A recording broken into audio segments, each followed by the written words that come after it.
One other point with the 49ers, and you mentioned the fact that their quarterback is up for a new contract, and I still see people saying they need to pay him $60 million a year.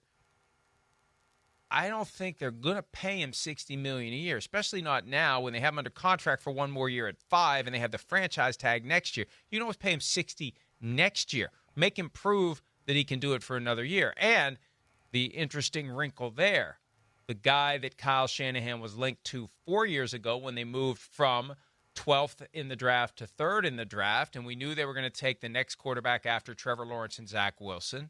They ultimately took Trey Lance. We thought they were going to take Mac Jones. Mac Jones is now on the team with a 2-year contract. One more year than Brock Purdy is under contract. Here's Mac Jones on what excites him about joining, finally, the San Francisco 49ers. Yeah, I mean, it's a proven system. I know Brock personally, and he's done a great job and played really good football in the NFL. So I've been really watching him from afar on game film and stuff, and really just want to learn from him and be a sponge. And obviously Kyle and his resume speaks for itself. He's done a great job in the NFL, and he always produces each year, and that's something that I want to be around. And then obviously Mick, I'm familiar with from my time in New England. It's really exciting, really just looking forward to it. Mac Jones has to be thrilled more than anything else because Robert Saleh is not the offensive coordinator of the San Francisco 49ers. He lived through that. That's right. After Josh McDaniels left to be the coach of the Raiders, Matt Patricia took over the offense, and just as foolishly and just as tragically for the Patriots that year, Joe Judge was in charge of the quarterbacks. Look, Mac Jones, I've heard enough about Mac Jones over the years, and I've seen enough from Mac Jones. He is not going to show up and bow down to Brock Purdy. He's going to go in there with the mindset of, I can win this job. I was the 15th pick in the draft in 22. This guy was the last guy taken in 23. This guy, right place at the right time, running Kyle Shanahan's offense. That's all you have to do. You listen to Kyle. You do what Kyle wants, and you're going to play well. And, Jimmy Garoppolo had limitations. Trey Lance never really worked out. Brock Purdy was the guy who kind of just slipped in the back door at a time when they were trying to figure out what the hell they were going to do with Trey Lance. I can do this. I can be that good. I can be better. That's going to be Mac Jones' attitude. He's going to go in there, regardless of whether or not it works. Yeah. But he's going in there not with the idea that I support Brock Purdy. No, I'm trying to beat Brock Purdy out, and I want to give the 49ers something to think about. And that's another reason for them to not show up with $60 million per year in new money average for Brock Purdy to get his deal done. Let's see what we got in Mac Jones before we do a long-term commitment with Brock Purdy. Let me see if I can say it this way without calling anybody out in particular. But those who know will know. I remember I used to do talk radio. I did sports talk radio for 13 years in Boston. So we had a partner. It was great. And that partner moved on. I had to break in another partner. And there are certain people who, when they're not on the air and you talk to them, you really like them. They really make a lot of sense. But then when the red light comes on, you think, oh my God, this is awful. I like this person, but I don't like being on the air with this person. And so I think that's what Kyle Shanahan is going to find with Mac Jones. Mac Jones, if you talk football with Mac Jones, you love it. He understands, even before he was drafted. I don't know if you remember this, Mike, when that speculation that you mentioned earlier about, hey, Kyle Shanahan, they have the 3rd pick in the draft. Will they draft Mac Jones? And Mac Jones is asked about it, and he gives this great, eloquent breakdown of the San Francisco offense. This is before he was even drafted. It was very impressive. So he is an impressive football mind when he's talking, but when he plays, it's not pretty.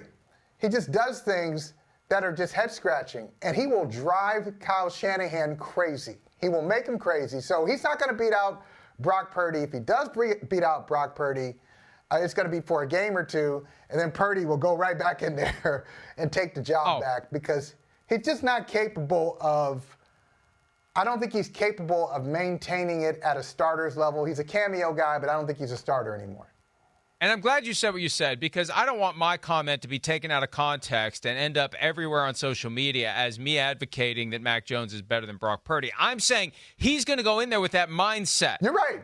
He will. He does. That's how he thinks. And shame on Kyle Shanahan if he doesn't realize he signed a guy to be the backup to Brock Purdy who's going to go in there with that mindset. So if we apply logic and common sense to what at times can be illogical and nonsensical decision-making, but if they add Mac Jones, knowing or should know what Mac Jones is and how he's wired and how he's going to go in there, why are you doing it if you're not at least saying, maybe we don't want to give this guy 60, and if he's going to drive that hard of a bargain, if he's not going to take the best offer we put on the table, and I'm not saying they shouldn't offer him an extension, right? The easy part of this analysis is, should we extend the contract? Yes. The hard part is, how much are we going to pay him? How many years are going to be fully guaranteed? Is it going to be 45, 50, 55, 60, 65? What's it going to be? That's the harder part. So if Brock Purdy's representation decides they are going to be a pain in the butt about this, we got Mac Jones. And we've got you under contract for another $5 million for one more year. We don't have to sign you to a new contract. That's the thing that people are losing sight of with this Brock Purdy stuff.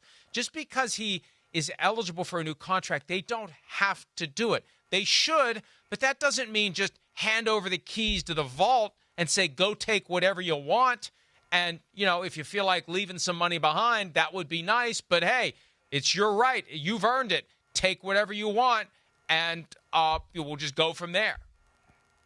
You know what? I think he's going to be, we said earlier about T. Higgins, one of those employees who doesn't come to work saying, what's going on around here? Why isn't this better? Or just making a lot of noise, just kind of, doing the job quietly and efficiently. I think Brock Purdy is one of those guys, too. I don't think he'll ask for every single dollar. He won't get it. He won't expect it. I think he's a quarterback who's going to play ball with them. And we'll be surprised. When we look at the Brock Purdy deal, we'll be surprised at how reasonable it is considering some of the other quarterback deals that are out there. My take on Brock Purdy, and I could be wrong, and again, 49ers fans, if you want to drag me for this, if you want to put the clip on social media, I don't care. But just my take after 3 years of watching and studying and, as much as you can when you're covering the whole league, I feel like he is the guy who wants to be the man, but he doesn't have the full skill set to be the man. And he's trying to will his way into being the man. But he's not Mahomes. He's not Burrow.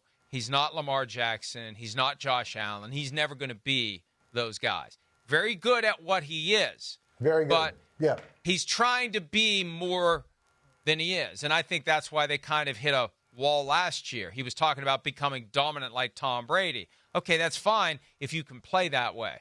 And I don't think he can play that way. He can play well enough to have a spot in the NFL, but he's not going to be Mahomes, Jackson, Burrow, Allen. That's just never going to happen. Yeah, he's probably anywhere from 11 to 18, somewhere in there, 11 to 17. Sometimes at his best, he's certainly better than middle of the pack. And then when he kind of, last year was uneven, probably middle of the pack. And I think that's fair. And there's no shame in that. But that doesn't mean you should get $60 million a year. Now, the problem is there's some guys that are also in that same pack that have played the game to perfection and are getting $50 million plus. That makes it harder for the 49ers to argue against it. But they have two important things. One, they have him under contract at $5.2 million for this year. Two, they can use the franchise tag next year. And the franchise tag was only $40 million, only. But it's not 60. Only. They could use the franchise tag for a year. Or they could slap the tag and then negotiate the long-term deal. So they've got some levers. And this whole organizational reset that Mike Silver reported on would be consistent with the 49ers putting the clamps on giving Brock Purdy, never Mac Jones, Brock Purdy, maybe never Mac Jones, Brock Purdy the keys to the vault. Hi, it's Mike Florio. Thanks for watching PFT on YouTube. Hit subscribe for the latest news and analysis from Pro Football Talk.